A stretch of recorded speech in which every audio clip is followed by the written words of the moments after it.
तो आज है जन सैलाव कांग्रेस पार्टी का। यहाँ पे गणेश गोदयाल जी आज यहाँ पे जोशीमठ में आए हैं और फिर से आपको लिए चलेंगे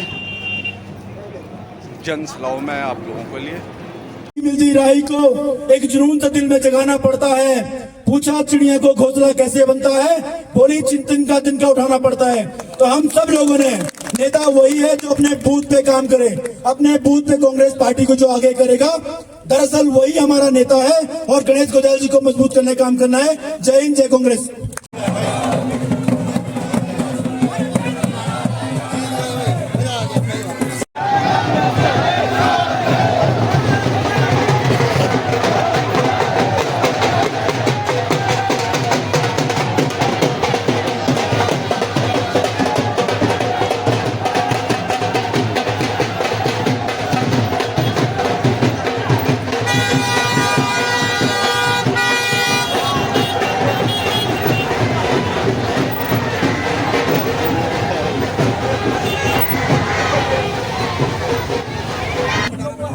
कांग्रेस के सम्मानित कार्यकर्ताओं से और जोशीमठ की कार्यकारिणी से निवेदन है कि चूंकि हमारे सभी भाई धूप में बैठेंगे तो हमारा यहाँ पर छांव पर बैठना उचित नहीं है, इसलिए इसको निकाल दो आप।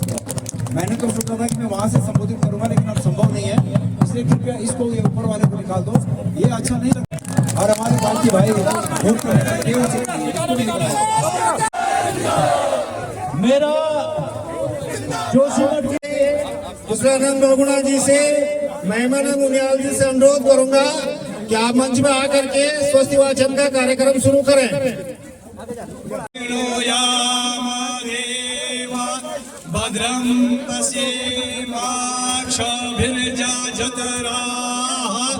स्थिरंगे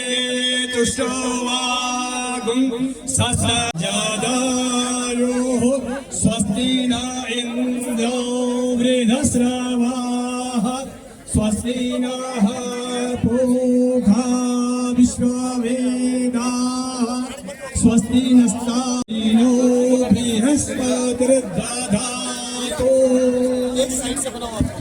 ओके, भगवान श्री कृष्ण स्वयं बन रहे हैं गणेश जी के रूप में, और गणेश जी उस अंकिता भंडारी के हथियारों को सलाखों के पीछे जाने का काम करवाएंगे, पीछे डलवाने का काम करवाएंगे। आपकी आवाज बंद करके आपसे जो नौकरियां बेची हैं, जो बेरोजगारों को लाठियों से मारा है, वो शक्ति आप प्रदान करेंगे गणेश जी के रूप में। आपकी मनोकामना पूर्ण करे और कांग्रेस के प्रत्येक जन को ऐसी शक्ति प्रदान करे कि वो एक आदमी अपने आप में 1000 गुना काम करे। ऐसा मैं भगवान नरसिंह से प्रार्थना करता हूँ। मैं ज्यादा न कहते हुए शुभकामनाओं सहित पुनः आप सबका आभार व्यक्त करता हूं कि आपने बहुत बहुमूल्य समय दिया, और मैं इस कार्यक्रम को आगे बढ़ाते हुए बहुत सूक्ष्म रूप में अपने हमारे जितने वक्तागण हैं, मेरा निवेदन एक बार पुनः ये रहेगा कि एक बार मंच के दाएं बाएं जो भी लोग हैं वो बैठे। उसे सोचा नहीं करते, जो हो गया है उसे सोचा नहीं करते हैं, जो मिल गया है उसे खोया नहीं करते हैं, जो मिल गया है उसे खोया नहीं करते। हासिल होती है उन्हीं को सफलता, हासिल होती है उन्हीं को सफलता, जो वक्त और हालात पर रोया ही नहीं करते, जो वक्त और हालात पर रोया नहीं करते हैं। भगवान ज्योतिश्वर महादेव की इस पावन भूमि में, नरसिंह भगवान की इस पावन भूमि में आज गढ़वाल लोकसभा संसद के प्रत्याशी भैजी गणेश गोदयाल को मैं यहाँ पर पैनखंडा वासियों, जोशीमठ वासियों से तरफ बटिन बहुत बहुत स्वागत अभिनंदन कर दो। उपस्थित सम्मानित मंच सबको सम्मान कर दो। भैजी को पड़ते का मोहताज निशिन बद्री केदार मंदिर समिति का अध्यक्ष भैजी गणेश गोदयाल रहन, और हमारे विश्वविख्यात नरसिंह मंदिर को जीर्णोद्धार भैजी गणेश अधिकारी।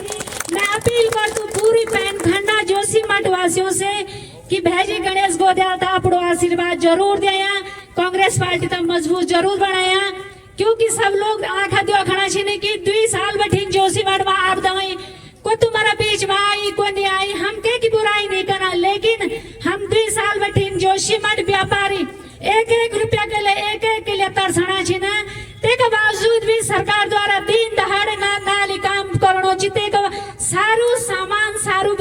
सबको हुएगी। हम बहुत परेशान छिन भैजी जोशीमठ सब लोग, आशा कर दो सब लोग तुम आशीर्वाद दियोला, तुम जोशीमठ में बचाव में हमारी मदद कर ला। क्योंकि मैं जोशीमठ वासियों से आप जरूर अपील कर चाहूँ, हम गाँव गाँव जाना शिकायत लो, हम बहुत लोग करना। मैं सारी जनता से ये अपील कर दूं कि हम उन गिरगिट नहीं बढ़ना, हम उन गिलारी बढ़ना, गिरगिट रूप बदलना चाहिए। लेकिन मैं आशा कर दूं कि हम गिलारी का रूप में तुम तभी जरूर साथ देला, पर आप भी हम गिलारी को जरूर ध्यान देला। इन्हीं शुभकामनाओं के साथ में और फिर से ये अपील कर दूं कि तमाम जोशीमठ पैनखंडा वासी भेजिता अधिक से अधिक मतों से विजय बनाया और अपने सफल जीवन की कामना करे। इन्हीं के साथ भगवान बड़ी विशाल आपका बहुत सारे लंबी उम्र जाए और सभी लोग उसे लड़ने की ताकत दें। धन्यवाद। भगवान नरसिंह की इस भूमि को नमन करते हुए आज हमारे बीच हम सबके नेता आदरणीय गणेश गोदियाल जी, सम्मानित मंच पर उपस्थित सम्मानित सभी लोग, कांग्रेस पार्टी के जिलाध्यक्ष जी, माननीय प्रमुख जी सैलानी जी, हमारे कम्युनिस्ट पार्टी के नेता, आप सब लोगों को मैं एक बार नाम देना चाहूंगा, समय की बात है। आप सब लोगों को प्रणाम करता हूं और हमारे कार्यकर्ताओं को, हमारी माताएं, बहनें, बुजुर्ग, युवा साथी, आप सब लोग गोदियाल जी को सुनने आए हैं। मैं आप सभी लोगों को प्रणाम करता हूँ, बहुत बहुत धन्यवाद करता हूँ कि आपने अपना अमूल्य समय दिया। मेरे नौजवान साथियों, मेरी माताओं बहनों, आज जिस प्रकार से भारतीय जनता पार्टी की सरकार आप देख रहे हैं कि जो सरकार के खिलाफ बोल रहा है, ये लोग लोकतंत्र को खत्म करना चाहते हैं। इनका सिर्फ एक ही मकसद है कि जो सरकार के खिलाफ बोले उसे ईडी, सीबीआई की धमकी देकर के उसे या तो भाजपा में लाओ या तो उसको जेल में डालो। और आज नेताओं के पास सिर्फ दो विकल्प हैं, या तो जेल का या तो बीजेपी का। और आज जो भ्रष्ट लोग हैं वो आज बीजेपी का दामन थाम रहे हैं। हमें उन नेताओं के पीछे नहीं जाना है। हम कांग्रेस पार्टी के वो सिपाही हैं, हम कांग्रेस के वो कार्यकर्ता हैं। अगर हम गणेश गोदियाल जैसे ईमानदार व्यक्ति का साथ नहीं दे सकते तो हम लोग किसका साथ देंगे।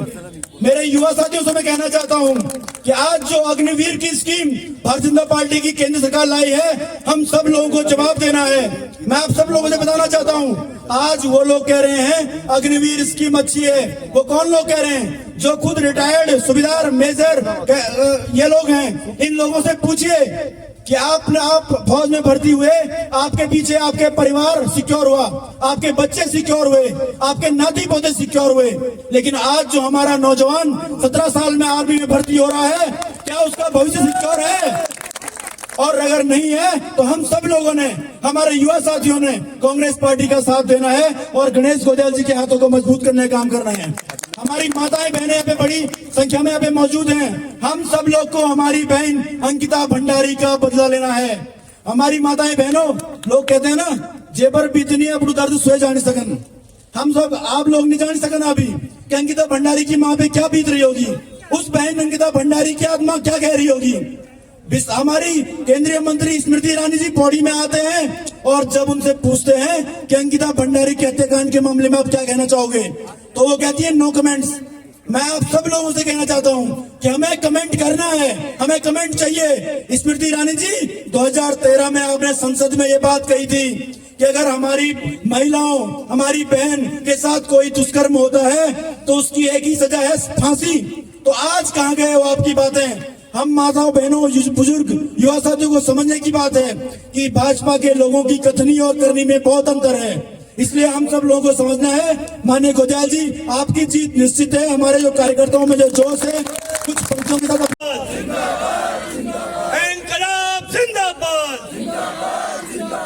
इनकलाब का मतलब है बदलाव, तो हम कह रहे हैं कि बदलाव जिंदाबाद। और बदलाव की ये जंग शुरू हो गई है देश में। न सिर्फ ये, जहां हम बैठे हैं हिमालय के अंतिम छोर पर, बद्रीनाथ के पास, देश की सीमा पर, यहां से लेकर के और नीचे केरल तक जो है बदलाव की लहर देश में शुरू हो गई है। तानाशाही के खिलाफ ये जो लोकतंत्र पर हमला, संविधान पर हमला इस देश में हो रहा है, उसको लेकर के सारे देश की लड़ने वाली ताकतें, सरकार के खिलाफ जो लगातार संघर्ष करती रही हैं, ऐसी ताकतें, लोकतंत्र पसंद ताकतें जो हैं, इकट्ठा होकर के इनको सत्ता से हटाने के लिए सड़क पर आ चुकी हैं। तो आज इस मंच पर आपके गढ़वाल संसदीय क्षेत्र से इंडिया गठबंधन के हमारे जुझारू प्रत्याशी साथी गणेश गोदियाल जी कांग्रेस पार्टी के तमाम नेतागण, हमारे ब्लॉक प्रमुख जी, जिला पंचायत के सदस्य जी, कामरेड इंद्रेश मैखुरी जी, भरत सिंह कुंवर जी, तमाम युवा नौजवान साथी, महिलाएं, माताएं, बहनें, बुजुर्ग, बहुत सारी बातें जो हैं यहाँ आई हैं, आ गई हैं, और बहुत सारी बातें हम लगातार करते रहे हैं पिछले साल भर में। अभी आरती जी ने कहा कि 2 साल से हम लोग यहाँ लड़े, लेकिन मैं आप लोगों को याद दिला दूं कि आज तारीख है 8 अप्रैल को मुख्यमंत्री आए और 8 अप्रैल को मुख्यमंत्री ने हमसे वादा किया। 11 सूत्री मांगों पर हमारा जो आंदोलन था, मुख्यमंत्री जी ने कहा कि आपकी 11 की 11 मांगे मैं मानता हूं, उस पर सहमति जताई। लेकिन अफसोस, साल भर बाद हम यहाँ बैठे हैं, एक भी मांग पर जोशीमठ खाली करने की तैयारी की जा रही है। ये अफसोसनाक है।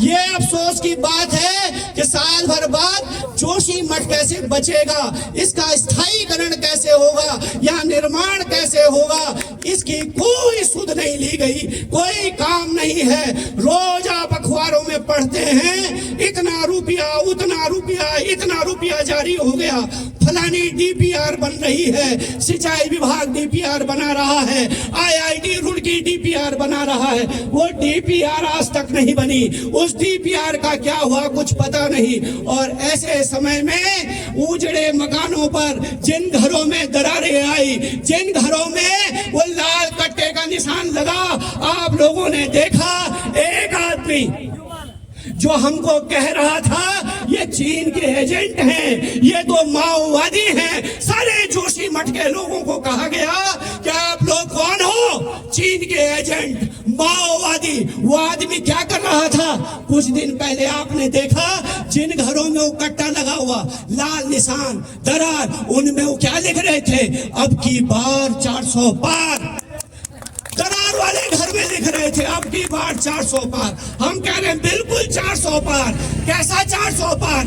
ऐसा 400 पार विपक्ष में जो आज के लोग हैं, इंडिया गठबंधन के लोग हैं, वो 400 लोग पक्ष में बैठने वाले हैं, वो सत्ता में बैठने वाले हैं। आइए उस 400 के बाद जो 143 सीट बच रही है वहां बैठने वाले हैं 143 में।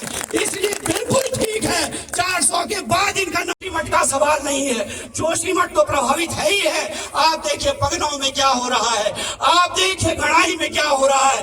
इसी ब्लॉक में 23 गांव ऐसे हैं जो प्रभावित हैं, जिनके ऊपर ये संकट है। गुलाब कोटी पर संकट आने वाला है, उर्गम में संकट है, तमाम जोशीमठ के ब्लॉक, और न सिर्फ जोशीमठ के गांव बल्कि इस उत्तराखंड के तमाम गांवों में संकट है।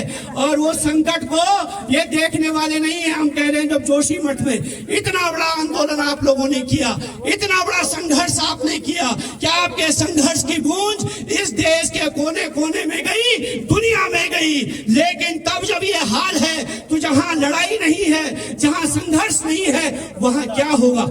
अभी साथी लोग नाम ले रहे हैं अंकिता भंडारी का। हम लोग लड़े अंकिता भंडारी के लिए, हमने बोला अंकिता भंडारी के लिए, लेकिन अंकिता भंडारी से जुड़ा हुआ एक बहुत बढ़िया तथ्य है, एक बहुत बड़ी बात है।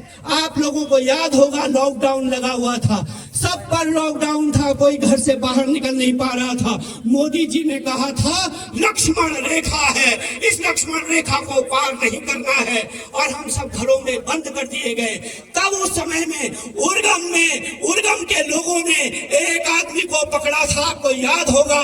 कौन था वो आदमी जिसकी गाड़ी उर्गम में पकड़ी गई?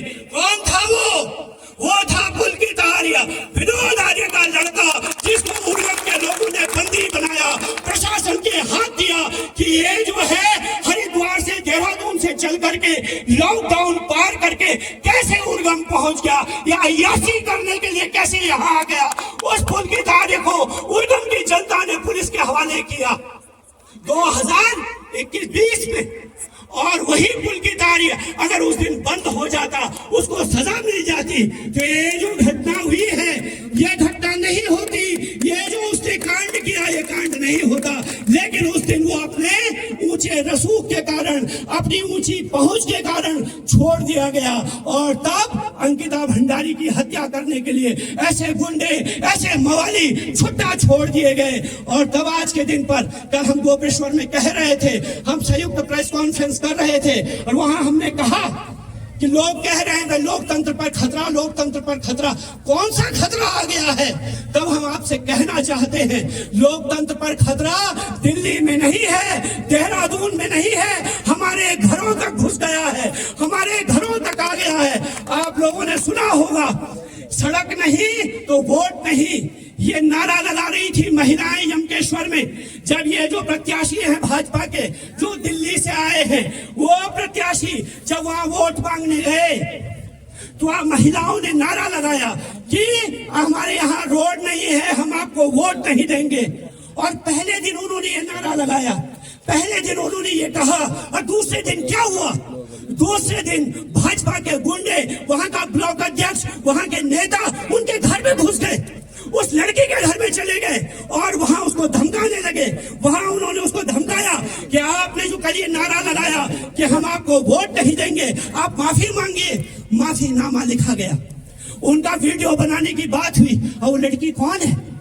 वो लड़की का पिता जो है फौज में काम करता है, बॉर्डर में है, उसकी माँ घर में नहीं है। और जिस लड़की के घर में माँ नहीं, पिता नहीं, तुम उसके घर में घुस जाओगे, तुम धमकाने लगोगे, लोगों को डराने लगोगे। यह कर रही है भाजपा। और ये केवल देश में नहीं हो रहा है, केवल एक अरविंद केजरीवाल बंद नहीं हो रहा है, केवल एक हेमंत सोरेन बंद नहीं किया जा रहा है। पूरे देश के विपक्षी नेता और जो इनके खिलाफ बोलने वाला है, जो इनके खिलाफ आवाज उठा रहा है, उसके खिलाफ ये ऐसा ही कर रहे हैं। ये केवल बड़े नेताओं के साथ नहीं हो रहा है, यहाँ के लोकल नेताओं के साथ हो रहा है। आपने देखा, आपके यहाँ हो गया। और जिसने किया उसने दूसरे दिन खुद ही बयान दिया कि मैंने तो गोदियाल जी के साथ धोखा किया। लेकिन उस धोखे का जवाब यहाँ की जनता ने, बद्रीनाथ क्षेत्र की जनता ने दिया। जब नामांकन हुआ पौड़ी में, जिस दिन जो है गोदियाल साहब का नामांकन हो रहा था, बद्रीनाथ की क्षेत्र की जनता उमड़ घुमड़ करके वहां पहुंची, ये कहने पहुंची कि गोदियाल जी एक आदमी ने धोखा दिया है, बद्रीनाथ क्षेत्र की जनता ने धोखा नहीं दिया है। हम अभी भी लोकतंत्र के साथ हैं, हम अभी भी तानाशाही के खिलाफ हैं, हम अभी भी भाजपा के खिलाफ हैं। और हम आपको इस लोकसभा चुनाव में दिखाएंगे, इस संसदीय क्षेत्र की जनता दिखाएगी कि हम अपने साथ धोखा करने वालों का कैसा जवाब देते हैं। आपने देखा कि हम यहाँ बैठे रहे 4 महीनों तक, भाजपा के नेता वहां नहीं दिखाई दिए, सांसद नहीं दिखाई दिए, मंत्री नहीं दिखाई दिए। क्या कर रहे थे तब? जब आप वहां धरना दे रहे थे, जुलूस निकाल रहे थे, मशाल जुलूस निकाल रहे थे, तब ये क्या कर रहे थे? घर घर जा रहे थे, लोगों को कह रहे थे धरने में नहीं जाना है। और जब लड़ाई जीती जा रही थी, लड़ाई जीतने के करीब थी, तब ये क्या कर रहे थे? तब लोगों को आपस में बांट रहे थे। किसी को कह रहे थे तुम यहाँ के हो, किसी को कह रहे थे तुम वहां के हो। हम कह रहे हैं ये बांटने वाली राजनीति यहाँ से लेकर के और देश तक चल रही है। इसके खिलाफ एकजुट होने की जरूरत है। दलितों पर हमला, महिलाओं पर हमला, बेरोजगारों पर हमला, किसानों पर हमला, इस सारे हमले का जवाब आपको देना है, हमको देना है। और निश्चित तौर पर ये जवाब दिया जाएगा। 19 तारीख को जिस दिन जो है चुनाव है, उस दिन सब लोगों को अपने घर से बाहर निकल करके इन हमलों का जवाब देना है, बांटने वाली राजनीति का जवाब देना है, जन विरोधी राजनीति का जवाब देना है। निश्चित तौर पर हम ये जवाब देंगे और बोलने वाली ईमानदार ताकत को गणेश गोदियाल को संसद में पहुंचाएंगे। इस बात के साथ आप सब लोगों का बहुत बहुत धन्यवाद। ठंड की यदि हम बात करते हैं तो नगर पालिका जोशीमठ को इस सरकार ने वाइब्रेंट विलेज के नाम से दिखाया है, लेकिन वाइब्रेंट विलेज के नाम पर किया क्या है ये आप लोगों को पता है। वाइब्रेंट विलेज के नाम पर ऊपर एसटी क्षेत्र में देखिए आप 8 पंचायतें ऐसी हैं जिन पंचायतों में एक भी पैसा खर्च नहीं हुआ, लेकिन उसका नाम दिया गया है वाइब्रेंट विलेज। ये बात हुई। यदि भूस्खलन की बात हम करते हैं, सुभाई की स्थिति को आप देख लीजिए, गिरापासा की स्थिति को आप देख लीजिए, आप पदनों की स्थिति को देख लीजिए। कितने बार ये लोग वहां गए हैं, ये किसी को दिखता नहीं है। आज जुम्मत के लोग एक सड़क के लिए चुनाव बहिष्कार तक आ गए हैं। भल्ला गांव के लोग, भंग्यूल के लोग चुनाव बहिष्कार करने जा रहे हैं। इसकी पीड़ा उन लोगों को है, वो लोग कह रहे हैं कि हम पीड़ित हैं, लेकिन 10 साल से ये सरकार सुन नहीं रही है। ये सरकार तब सुनेगी जब लोगों को खत्म कर दिया जाएगा। अंकिता भंडारी के नाम पर यदि हम कहें तो हर अंकिता हर घर में रहती है, क्योंकि हम अपनी बच्चियों को पढ़ाने के लिए, नौकरी के लिए बाहर भेजते हैं। क्या पता कब किसी के साथ ऐसी घटना न हो जाए। कौन सुरक्षित है? इस सुरक्षा की दृष्टि से इस बीजेपी सरकार को उखाड़ने की जरूरत है, और जब तक हम सब एक नहीं होंगे मुझे नहीं लगता कि हम इसको उखाड़ पाएंगे। हम जिसे नेता मानते थे वो आज दूसरी पार्टी में शामिल हो गया है, लेकिन सवाल ये कि वो जोशीमठ में आने की हिम्मत नहीं कर रहा है। कल फिल्म में उन्होंने एक प्रोग्राम किया है, कुछ लोगों को कि थोड़ा काम है कहकर बुला दिया और लोगों के गले में कमल का पट्टा पहना दिया। तो हम लोग उन लोगों से भी सजग होने की जरूरत है। आप लोगों का ध्यान रहना चाहिए कि ये लोग आपको बरगलाने का काम करेंगे। यदि हम सजग नहीं रहेंगे तो फिर ऐसे ही टूटेंगे, हम बिखरेंगे। मैं बहुत ज्यादा अपनी बात को नहीं रखते हुए केवल इतना कहना चाहूंगा कि 19 तारीख आप लोगों को घर से बाहर निकलकर और गणेश गोदिया जी के हाथों को मजबूत करना है। नंबर 2 का बटन जो हाथ में पंजा होगा उसका बटन दबाना है और गणेश गोदिया जी को भारी मतों से जिताना है। देखिए, फिर उसके बाद ये बद्रीनाथ विधानसभा है और बद्रीनाथ विधानसभा से ही श्री गणेश होगा। इसकी हम आज हुंकार भरते हैं। जय बद्री विशाल, जय कांग्रेस।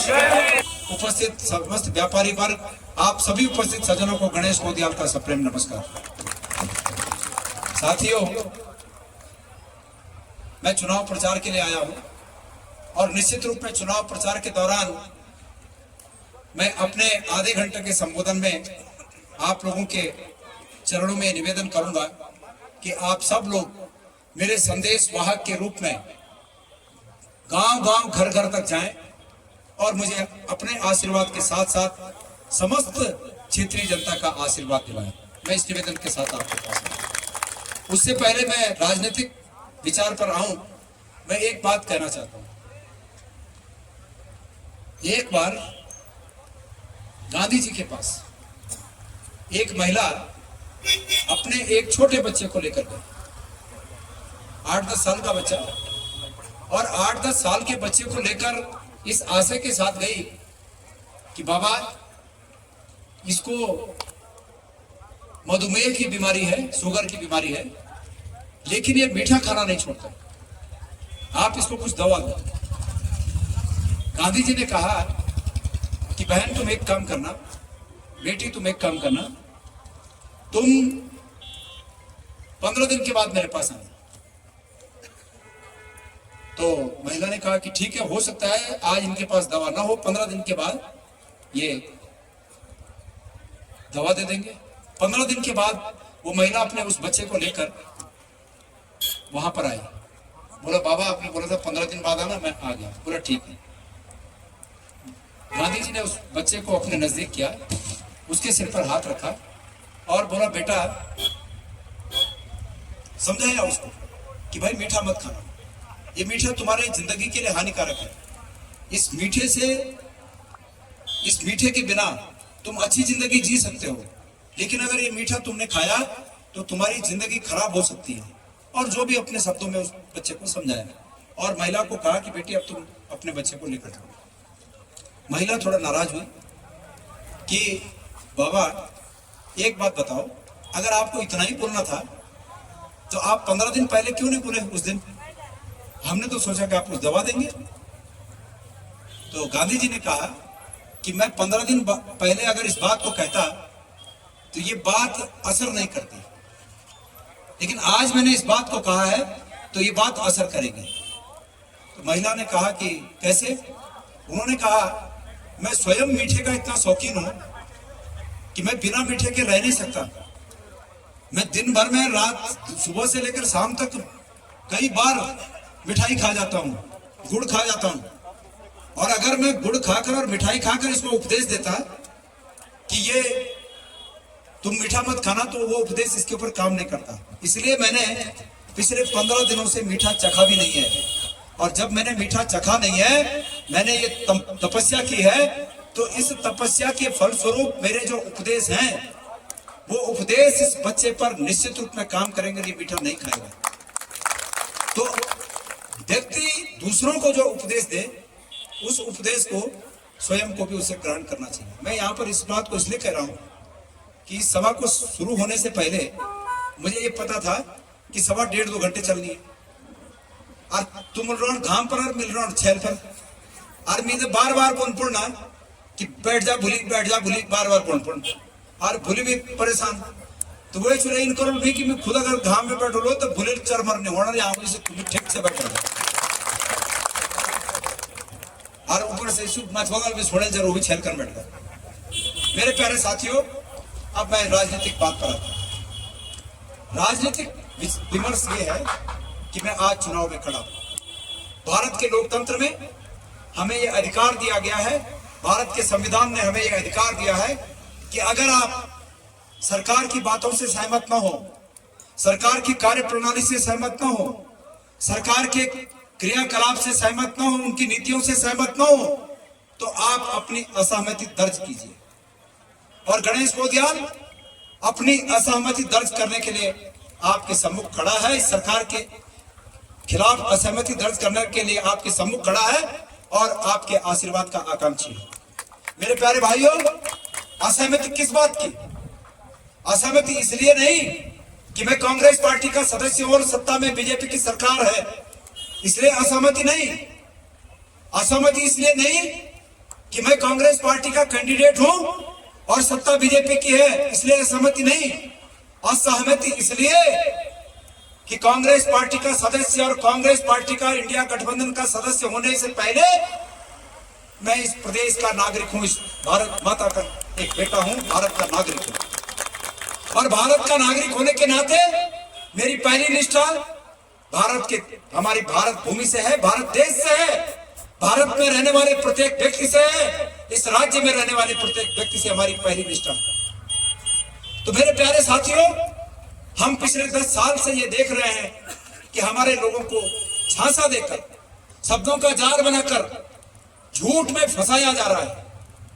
और जब हमने ये देखा तो हमने ये महसूस किया कि हमें इस बात का पिछले 15 दिनों के अंदर आपके आशीर्वाद से चुनाव एक तरफा होने की तरफ जा रहा है।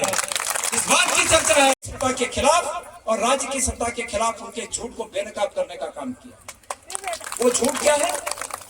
वो झूठ ये है कि 10 साल पहले बोल जाओ कि आपके अच्छे दिन आने वाले हैं। कहे गए ना अच्छे दिन? मैं पूछना चाहूँ छो ये आप नगर में तमाम बीजेपी का हमारा साथी होला, यूं साथी तभी विनम्रता से पूछना चाहूँ छो कि भाइयों मेरे भूलो जो बीजेपी का सपोर्टर होला वो तो पूछना चाहूँ छो मैं कि देख रहे हो आंख खोल के देख के बेटे क्या है जो क्रिकेट के नाम पर कौन ही जानते थे और भारतीय जनता पार्टी की सरकार होने के नाते, सरकार में दबदबा होने के नाते भारतीय क्रिकेट कंट्रोल बोर्ड के सचिव बन गए। उनके अच्छे दिन आए। हमें क्या मिला? पिछले 10 साल में हम लोग तो सिर्फ और सिर्फ बेरोजगारी में। अगर घर में एक बेरोजगार नौन होला, 2 बेरोजगार नौन होला तो कोई बात शाम वक्त रोटी चैन से पेट में नहीं जा रही और रात आराम से नींद नहीं आती। और इस सरकार ने ये समझते हुए ये सबूत दिए कि अच्छे दिन आने वाले हैं। ये अच्छे दिन का झांसा ये उन्नीचा कि जन की सामने जब कोई लग जाना तो सामने से हाथी पर्वत देखो ये किस मौका चिन्ह अच्छा दिन, मतलब कि आपकी नजरों और समस्या के बीच एक धुंध पैदा कर दी जिससे कि आपको समस्या न दिखे। जब बेटा बेरोजगार दिख रहा था तब आपसे कहा गया कि अच्छे दिन आने वाले हैं और आप उस धुंध में बेटे की बेरोजगारी भूल गए। जनता उस धुंध में बेटे की बेरोजगारी भूल गई और जब लोगों को फिर थोड़े दिनों में वो धुंध छटने लगी, अच्छे दिन नहीं दिखे, तब क्या कहा? हम 2 करोड़ नौकरियां प्रतिवर्ष देंगे। फिर एक नया कोहरा कि 2 करोड़ नौकरियां प्रतिवर्ष आने वाली है, एक नया कोहरा। और जब फिर 2 करोड़ नौकरियां नहीं मिली तो अब ये कह रहे हैं कि हम 2047 तक विकसित भारत बनाएंगे। कब बनाएंगे? 2047। आप तुम्हारा वोट चाहना चाहिए आज और विकसित भारत बना लो 2047 में। 2047 क्यों बोला जा रहा है? इसलिए बोला जा रहा है कि 2047 तक बोलने वाले ककरोड़ कहला कागजे ने पूछने कोने बोला तो ये भी था कि अगर ब्लैक मनी खत्म नहीं होगी, काला धन खत्म नहीं होगा, तो मेरे भाइयों बहनों किसी भी चौराहे पर बुला देना।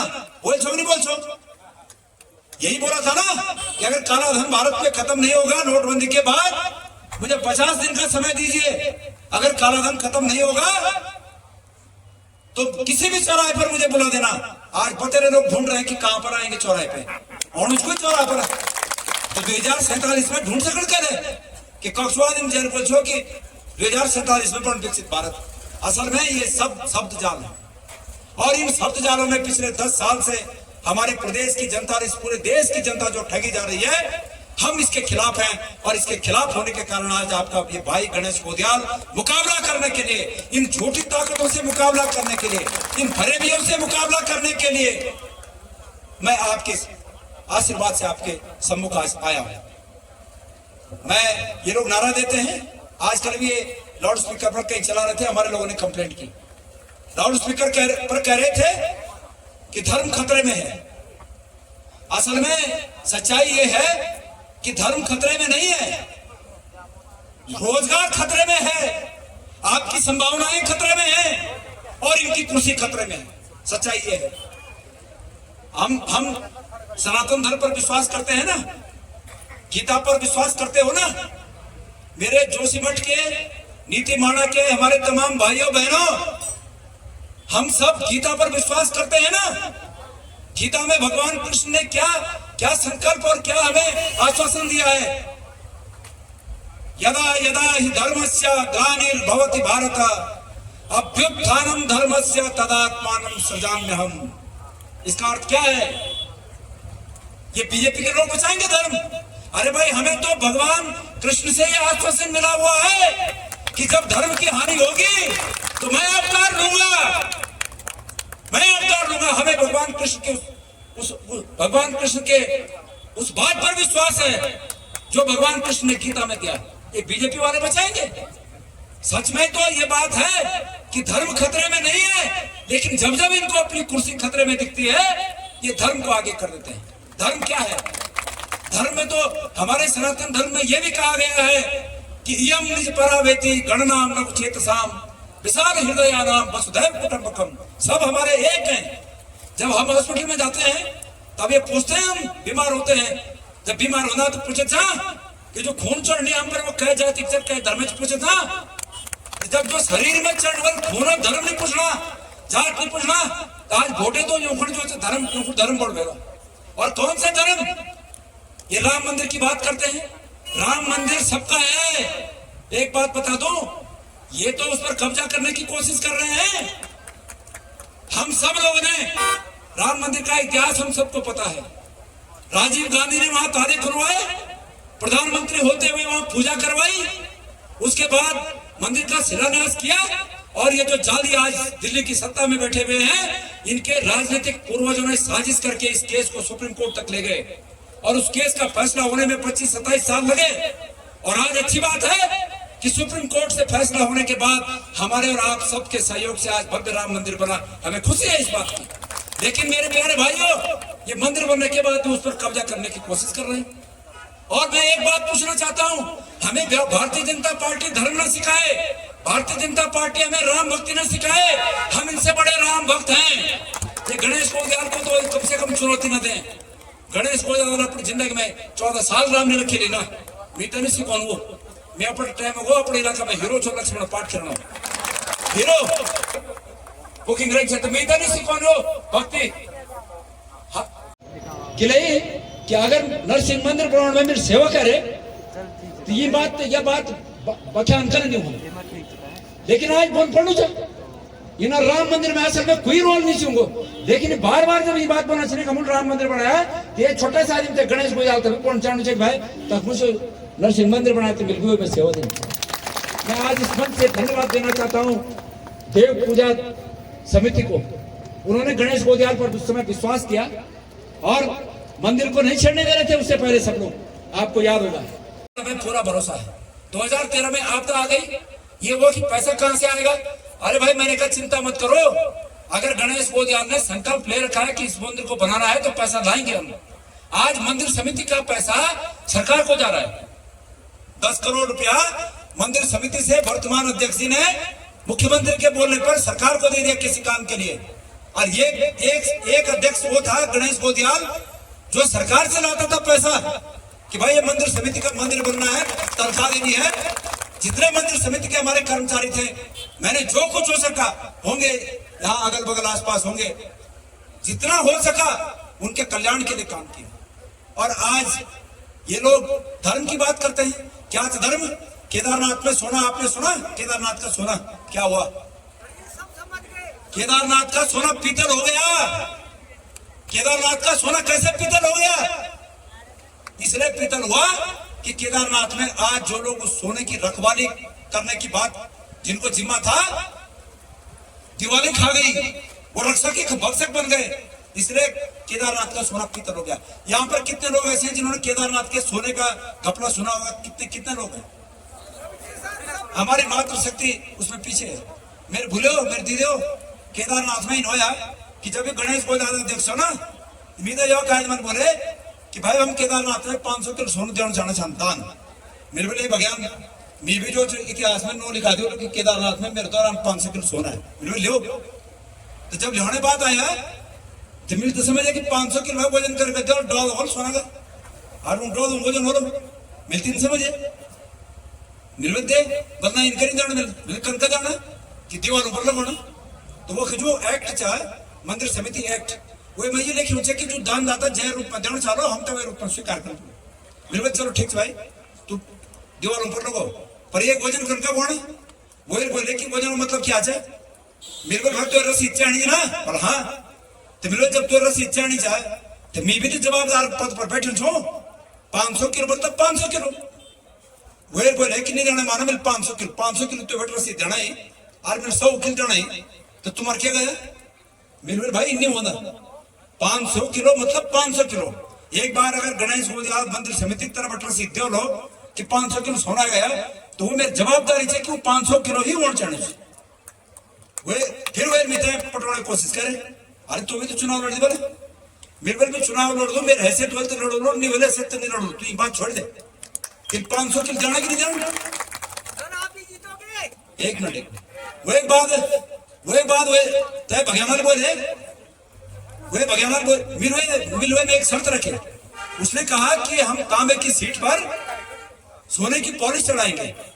अरे मैंने कहा भाई 500 किलो सोना फिर पॉलिश कैसे होगा उसका वजन? उसने कहा ऐसे होता है काम। तो मैंने कहा अगर ऐसे ही काम होता है तो मैं भारत सरकार की एजेंसी MMTC, एक भारत सरकार की इस विषय की विशेषज्ञ एजेंसी है, मैंने कहा मैं MMTC को थर्ड पार्टी इंस्पेक्टर रखूंगा और MMTC अगर ये सर्टिफिकेट दे देगी कि हाँ ये 500 किलो सोना है तो तब मैं आपको सर्टिफिकेट दे दूंगा, और नहीं तो मैं नहीं दूंगा। मेरे टाइम पर ही हुआ और मैं हटा वहां से, और तब ये बीजेपी का गुंडा वखेना और ये गुंडों लोग काम कर देना सोना पितल होगा। लगाई पितल से, अरे भाई जब लगाई पितल से तुम्हारे सोन का पेट होना चाहिए तो लगाई पितल से बाहर भीतर मंदिर सोन बेचना से ना, और बाहर आके जय श्री राम जन ढाडू बांधना ढाडू चुएर करके भीतर दूध फेंका होगा और बाहर तेल में आके आंख बंद करके जो ऊपर साफ दूध, पता नहीं चोर क्या दूध पी इनरे छिनियो जाली ये किस्मा जाल छिन। ये वजह से गणेश गोदियाल खर्चे चुनाव में अंकिता भंडारी हमारे नोन से, और अंकिता भंडारी की बिलाप वे बाबा बिलाप सुन के तो कम से कम राजेंद्र भंडारी जी तुम्हें करो था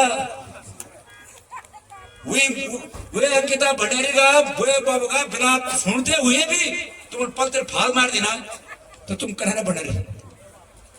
बड़ी अफसोस है बात। अंकिता भंडारी क्या भैया? अंकिता भंडारी गरीब घरे नोन से ही और बुए बाबू पढ़ा लिखा चा बहुत मुश्किल से वही माँ यहाँ में यो आंगनवाड़ी में नौकरी कर छे और बड़ी मुश्किल से नौन पढ़ा लिखा के नौन ही नौकरी खुलूंद गए। और इस केस में यो बीजेपी का नेता होंगे पर नजर पड़े और अपने एक नेता खुल पर दबाव डाले अनैतिक कामों को वही बोल ना भाई ये काम बिल्कुल नहीं होना और वही जान ले दी। जान देने से पहले भी लपड़ मोबाइल से कख मैसेज करे कि एक बीजेपी का बड़ा नेता खुणमित है, इनके दबाव डालना चाहिए और हो सकत मेरे जान पर खतरा हुए रात में जान ले दी। और जब जान ले दी ना तो इतना जाली सरकार या इतना बेशरम सरकार या जे दिन वो मर जा वो आगे दिन सुबह में जे दिन भी शरीर मतलब बॉडी मिले नहीं भाई वो आगे दिन सुबह में सरकार लिखनी चाहिए कि हम बजरंग बली बन गए, बजरंग बली बन गए। कौन बजरंग बली बनी ना कि हमने वो रिजॉर्ट तोड़ दिया जहां अंकिता भंडारी की हत्या हुई थी। जब हम वो गवा मिको जब वो खा वही दिन भी लड़की पोस्टमार्टम चलो छो मी जब वो गऊ मिल देखे तुम वो रिजॉर्ट नहीं तोड़ छोयो वो कमरा तोड़ी छो जखवर रंग छई और सोशल मीडिया पर वो के विधायक वो भी चलो कि मी भी बजरंग बली मिल रात 2 बजे तोड़ दी मिल समझा मीडिया में मिल बोले और जो लोग ये बात ने फैलाना चाहा मिल उन लोगों को बोले कि अरे भाई तुम बात तो समझा अगर यूं हुए अपराधी को नुकसान कर चाहिए तो हरिद्वार में वो हवेली चा वही हवेली तोड़ दा यूं तक कितना भंडारी का मर्डर लगा सबूत मिटाई ना वो कमरा तोड़ेंगे वो कमरे में जे कमरे में वो जे बिस्तर पर वो लड़की सेन सही वो बिस्तर तय उठा कर स्विमिंग पूल में डाल दी ताकि सबूत नष्ट हो सके। जब हमने बात सुनियो असल फगड़ पकड़े नहीं सिना जो वीआईपी छिन छिन फगड़ा वो छिन गंगा जी का फगड़ा बड़ तालवा फगड़ा अरे गड़ा तोड़या छिन हम तो वो वीआईपी चाणू चा और सरमंग बात या चा आज चुनाव में वोट मांगने हुन जरूर आला श्रीनगर में गौचर मुझे ये तो ताला बनर पड़वन नेता कि लेकिन मैंने सुना कि उन्होंने जो प्रत्याशी छिना वो अपने की चल कुछ नहीं बोल सकना छिना तो वही सकता है कि वो उतर ज्यादा लेकिन आज से पहले 3 बार हमारा आदरणीय प्रधानमंत्री जी उत्तराखंड आ गए लेकिन बड़ी अफसोस है बात से कि 3 बार प्रधानमंत्री जी नजर चुरा के चल गई रामबटी ये मुद्दा पर कुछ बोलने को तैयार नहीं थे। आप तो हरियाणा में मैया से हरियाणा की बेटी होगा जो कुश्ती में जो मेडल लेने देश कोणी गोल्ड मेडल लेने जो विदेशों बटी वो उन्होंने उदाहरण भी नहीं हुआ भाई क्या करा दिन चलो अब तुम इतना उन बच्चा तोल पट्टी खोलना रामलीला खेली से ना और लक्ष्मण यादव मुंह बोल मेघनाथ तो कोणी कि हाँ प्रतिघात अब होगा इंद्रासन वाले पापों का सुरमंडल के मुनिमंडल के मंडल के संतापों का इसलिए समझ जाए इधर जी लक्ष्मण बोल तो बहुत उन तोल पट्टी खोलना हम तो सच बात पर कि आदरणीय प्रधानमंत्री जी 21 मार्च को साथ के ले जाना चाहिए। नॉर्थ ईस्ट में रोते हुए बोल रहे हैं क्या किसमें सरकार सिंह बेशरम सरकार सिंह निर्जनी सरकार सिंह अगर झाड़ भांगा तो यू पर मर समझ रहा कम के छो प्रधानमंत्री जान छो है बंदूक लेके नहीं प्रधानमंत्री आदेश जान छो कि धामी खबरदार मैं आज उत्तराखंड में हूं और 12 घंटे के अंदर वो वीआईपी मुझे अरेस्ट होके चाहिए प्रधानमंत्री साहब बोल मणिपुर भले जाना आज तक नहीं गए ना लेकिन इन बोल कि वहां की सरकार खबरदार इन लोगों के खिलाफ कार्रवाई होनी चाहिए। उल्टा मुख्यमंत्री के बनोग बने कि ऐसे तो 150 केस हो गए 200 केस हो गए शर्म की बात है ऐसी सरकारों के लिए शर्म की बात है। मेरे प्यारे भाइयों मैं आप ताबुल बिजली कटा दिन आपकी बहन कुछ करे लोड़ो और एक काम अच्छा कि दूरा अणछा से नजदीक पदन थोड़े बोलो तो हमारे पदन थोड़े तगड़ मैंने हमारे पयाण जगमो हमारे दाखल पर कमजोर पड़ने से मतलब धारा घुमा पयाण लगा देना से तगड़ में हमारे पयाण। तो मेरे प्यारे भाइयों अच्छे दिनों की बात की इन्होंने कहा कि अच्छे दिन आने वाले हैं और अच्छे दिन बोलकर हमारी फौज में जो रेगुलर नौकरियां लगती थी वो रेगुलर नौकरियां समाप्त कर दी। फौज की यहाँ पर जोशीमठ के हमारे तमाम भाई बंद बैठे हुए हैं। हमारे तमाम भाइयों से मैं पूछना चाहता हूँ हमारे उत्तराखंड के अधिकांश लोग प्रत्येक घर का कम से कम एक व्यक्ति फौज में है। ऐसा कोई परिवार नहीं होगा जिसने फौज का नमक नहीं खाया है। स्वयं मेरे परिवार में मेरे दादाजी फौज में थे मेरे चाचा जी फौज में थे हमने फौज का नमक खाया है। तो कोई परिवार ऐसा नहीं है जिसने फौज का नमक नहीं खाया। सब परिवार किसी न किसी रूप में फौज से पोषित हैं, फौज ने पाला, क्योंकि अतीत से हमारा इतिहास रहा है वीरता का, शौर्य का, और हम अपने शौर्य और वीरता के आधार पर जाने जाते हैं, और इसलिए हम अधिकांश रूप में फौज में जाते हैं। तो अग्निवीर योजना आ गई। मैं पूछना चाहता हूं, अगर गुजरात में अधिकांश व्यक्ति जिस तरह से हमारे उत्तराखंड का हर व्यक्ति फौज में जाना चाहता है और फौज में है, अगर गुजरात का अधिकांश व्यक्ति अगर आज फौज में होता तो क्या अग्निवीर योजना आती? लेकिन हमारे साथ भेदभाव हुआ। गुजरात के लोग फौज में नहीं है तो अग्निवीर योजना आ गई, क्योंकि फौज में तो उत्तराखंड के लोग हैं। बुरा होगा तो उत्तराखंड के लोगों का होगा। और गुजरात के लोगों को कौन सी योजना आई? गुजरात के लोगों को योजना आई ऋण माफी की। जो बड़े लोगों के ऋण माफ हुए 16 लाख करोड़ जो ऋण माफ हुए, उसमें से आधे से अधिक गुजरात के लोग हैं। अंबानी गुजरात के हैं, अडानी गुजरात के हैं, फलाना गुजरात, अलाना गुजरात, सब गुजरात। और तो और ये 4 धाम यात्रा की जो सड़कें हैं ना, ये 4 धाम यात्रा की सड़कों के ठेकेदार भी गुजरात के हैं। क्या करोगे तुम लोग? न फौज में, न नौकरियां हैं, न ठेकेदारी है, क्या करोगे? वो तो परमेश्वर आदि शंकराचार्य जी के हम जीवन भर ऋणी रहेंगे और हमारी आने वाली संततियां ऋणी रहेंगी कि जो इन धामों की स्थापना कर गए। नहीं तो क्या था हमारे पास? और आज वहां भी, उन धामों में भी, उन धामों को कब्जा करने की कोशिश चल रही है। जिस प्रकार से हमारे वहां पर दुकानदार भाइयों को, मकान वालों को सीधे तानाशाही के साथ हटाया जा रहा है, मुझे अंदेशा इस बात का कि वहां पर जगह खाली करके कहीं वहां भी अंबानी और अडानी को न दे दी जाए कि भाई तुम चलाओ केदारनाथ और बद्रीनाथ। मुझे इस बात का शक है कि वे अगर यहां से जाऊंगा तो ये हमारी बैठक और मेरा संबोधन अधूरा रह जाएगा। हमारे इस क्षेत्र के निवर्तमान विधायक राजेंद्र भंडारी जी से जो उन्होंने किया, मुझे उस बात की उम्मीद नहीं थी। मुझे ये बुलंद ठीक बात बोले। मुझे एक पत्रकार भाई ने कहा कि आपके तमाम नेता कांग्रेस छोड़कर बीजेपी में जा रहे हैं और आज राजेंद्र भंडारी भी चले गए। मैंने कहा राजेंद्र भंडारी गए होंगे बीजेपी में, लेकिन वोट देने वाले जोशी मठ और गोपेश्वर में ही है, कसौली में ही है। वोट देने वाले अपनी जगह हैं।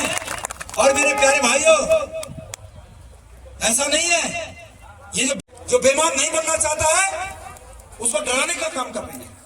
पहले तो बेईमान बनने के लालच, बेईमान बनाने के लिए लालच देने का काम कर रही है, और उसके बाद अगर कोई व्यक्ति बेईमान नहीं बनना चाहता है तो उसको धमकाने के। हमने नॉमिनेशन की तैयारी कर रहा था, मेरा नाम डिक्लेयर हुआ, तमाम डिपार्टमेंटों के नोटिस मुझे आज से 6-7 साल पहले तक मैं काम करता था।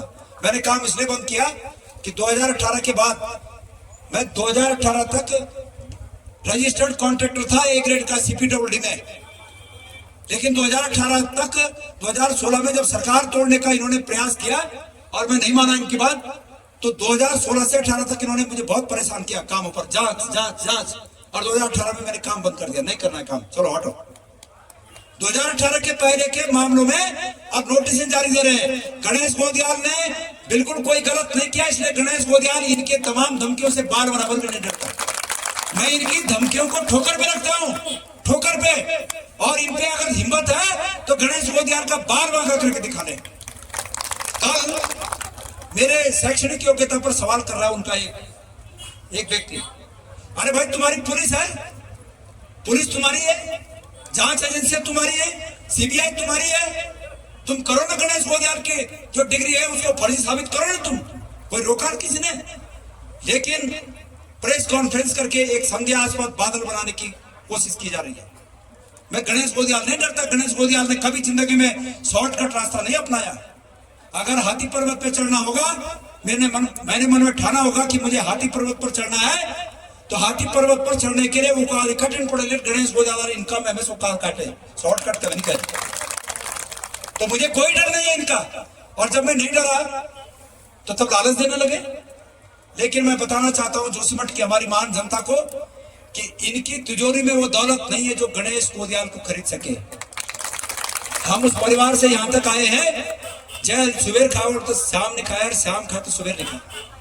हम इन परिवार बैठे ऐसा लोग बोलते ना कि हम जमीन बैठ उठे, ये गणेश गोदाल जमीन तौलवटी लेकिन इरादे मजबूत रखे और ईमान को कभी नहीं डिगाया। गरीबी थी लेकिन गरीबी में भी तिल की दानी मिली होगी तो तिल की दानी भी बांट के खाई। ईमान नहीं डिगाया कभी। हाँ, कभी मैं सफल रहूंगा। एक वो है प्रकाश, वो पहले आकाशवाणी में भी थे, थपलियाल जी। प्रकाश थपलियाल जी ने मुझे याद आया, मैंने अपनी जिंदगी की कुछ कहानियां उन्हें बताई। उन्होंने कहा गोदियाल जी ये कॉपीराइट मैं ले रहा हूं कि आपकी जीवनी मैं लिखूंगा। मैंने कहा जीवनी लिखने का अधिकार उनको होता है जो जिंदगी में सफलता अर्जित करते हैं। मैं अभी सफल नहीं हुआ, मैं सफल नहीं हुआ। मैं सफल उस दिन होऊंगा जिस दिन मेरा सपना पूरा होगा। और सपना क्या है? सपना वो है जो मैंने 2022 में कहा था आप लोगों को। मैं कांग्रेस का अध्यक्ष था और 2022 में मैंने कहा था कि आप कांग्रेस की सरकार लाओ और मैं इस उत्तराखंड को बेरोजगारी से मुक्त करूंगा। वो है मेरा असल सपना। मैं जानता हूं गरीबी और बेरोजगारी की मार कितनी भयंकर होती है, तो इसलिए मेरा ये सपना है कि मुझे बेरोजगारी समाप्त करनी है। हमारे अच्छे दिनों की बात कर रहे थे, पहले के अच्छे दिन आने वाले हैं। आज 2014 में सिलेंडर कटेगा चलो 470 रुपया। और जो दिल्ली बैठी बाबा ओम छवा उनके बोले लंबी शोर लगा के, मेरी माता बहनों गैस का सिलेंडर 470 रुपया पहुंच गया है। और अब की बार जब आप वोट देने जाएंगे तो सिलेंडर को प्रणाम करते जाइएगा। बोल छोटी बोल छो। लेकिन आज वो अग्नि बेटी जल्दी मुशालो आदरणीय प्रधानमंत्री जी, वो अग्नि जल्दी मुशाला पीछे आ गया। और आज ये जोशीमठ बेटी गणेश गोदियाल बनू चा कि मेरे मां बहनों वो 470 रुपया सिलेंडर 1100 पहुंच गया। 70 रुपया दाल 200 पहुंच गया। 80 रुपया तेल 200 पहुंच गया। लत्ता कपड़ा महंगा हो गया। स्कूलों बच्चों की फीस बढ़ गया। रोजगार खत्म हो गया। भर्ती बंद हो गया। क्लास थोड़ी नौकरी बंद होगी ना। और जो बहने होते हैं, जो भूरे होते हैं, जो दीदी होते हैं, उज्ज्वला सिलेंडर मिल सवा उम्र फिर करोड़ खोड़े 1100 रुपये से ना खाली पड़े से सिलेंडर घरों में तो अब जो तो सिलेंडर होता है उल्टा करे और तब प्रणाम करके जाए यार हाथों में साथ पड़ता भाई साहब वो 15 लाख में भगवान शिव जी का ये प्रसाद का संकल्प लेके बनो छो कि तुम्हारा आशीर्वाद मिलो ना तो जब जब तुम तक सांसद अगर मैं गणेश को जाने की जरूरत मैं सुशोली गणेश को जाओ तुम तब जरूर खड़ में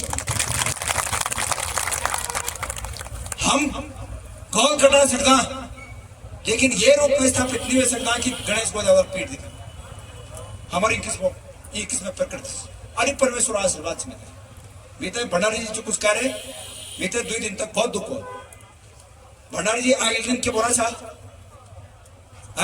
था कि कांग्रेस भी छोड़ नहीं सको तो अरे ऊपर क्या अंगीडी भाई ऊपर ईडी फीडी कुछ नहीं सही वो ईडी हो चाहे होया वो रात 10 बजे बैठे सुबह 10 बजे तक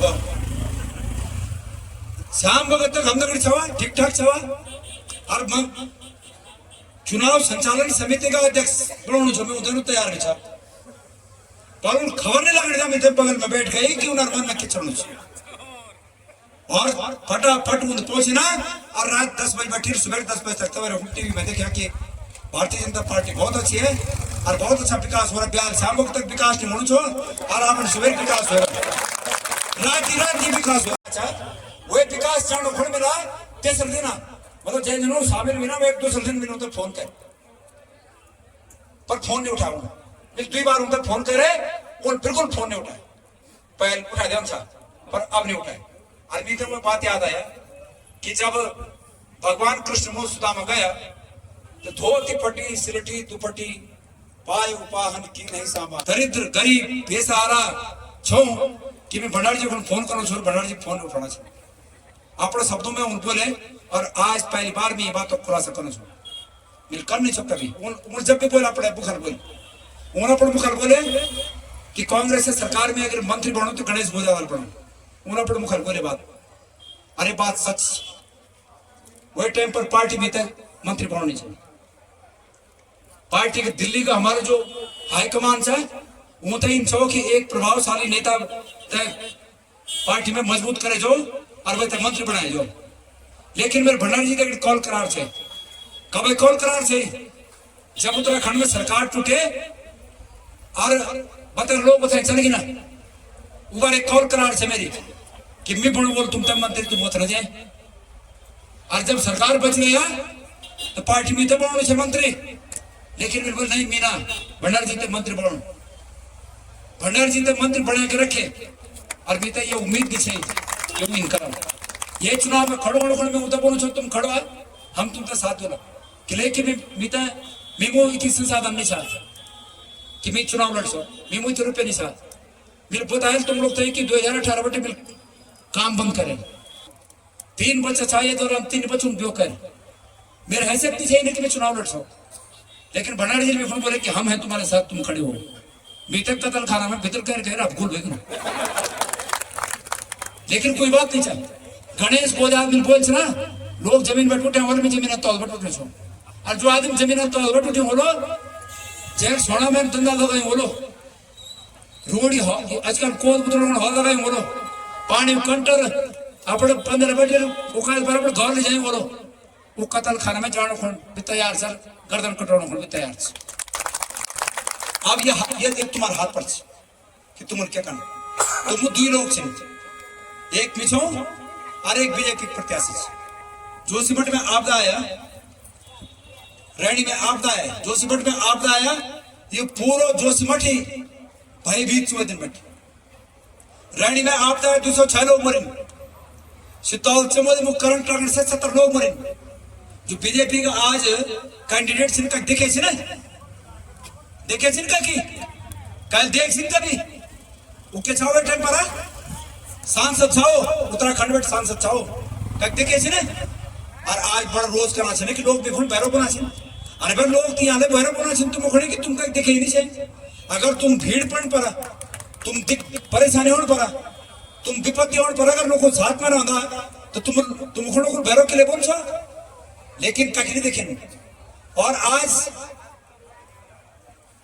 तमाम जगहों पर चाहे भविष्य पत्र में जमीन धंसनी चाहे तमाम गांव में कक्का की जमीन धंसनी चाहे आज यूं सरकारी ऊंचे मत भी ऊंचे तौल भी ऊंचा तो यूं तो और चाणु चौक देखे ना लेकिन सिर्फ और सिर्फ वोट मांगने को होना चाहिए। मेरे भाइयों ये सिर्फ वोटों को ना और चुनाव हथियारों को ये गला विनार कोई काम नहीं। आप तो बता दो मैं पर से ये हमारे कैंडिडेट बीजेपी का विपिन रावत जी का गाँव गए और विपिन रावत जी का गाँव चुनाव में जाना चाहिए श्रद्धांजलि देना खुल। अरे भाई जब वो दिवंगत हुई ना वो तब श्रद्धांजलि देना खुल जाता लेकिन तब श्रद्धांजलि देना वो तो शुद्ध नहीं है। आज श्रद्धांजलि देना चाहिए हम लोग तब गवा कि जब वो दिवंगत हुई और छोड़ा यूं ही बात होते छोड़ा लेकिन वो सेंटर में प्रभावशाली अगर नेता थे ना तो आज तक ये बात तो खुलासा के लिए नहीं हुआ कि विपिन रावत जी जो एक्सीडेंट हो गए जहाज में वो एक जांच रिपोर्ट आज तक सार्वजनिक के लिए नहीं हुआ।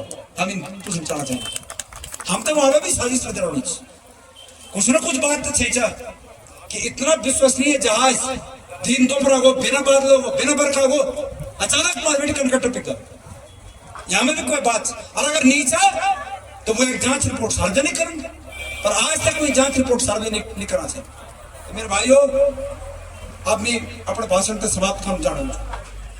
मेरा आप लोग से निवेदन है मेरा एक माँ बहन मेरे प्रत्येक भाई बहन खुद तक स्वयं तक गणेश गोजाल समझाया तुम भी 19 तारीख तक को टाइम देवा और मिल तुम ये संकल्प ले ले कि मिल तुम तक 5 साल तक को टाइम दे 5 साल तक को टाइम दे मैं 5 साल तक को तुम तक टाइम दे लो पर 19 तारीख तक तुम सब स्वयं तक गणेश गोजाल समझे में ये लिखना कि गणेश गोजाल का स्टार प्रचारक मैं मेरी बहनें लिखे कि गणेश गोजाल की स्टार प्रचारक मैं ये चाहता हूं कि ये भी एक अभियान चले और इस अभियान को तेजी से बढ़ा सकते हो आप लोग इस अभियान को तेजी से बढ़ाइए।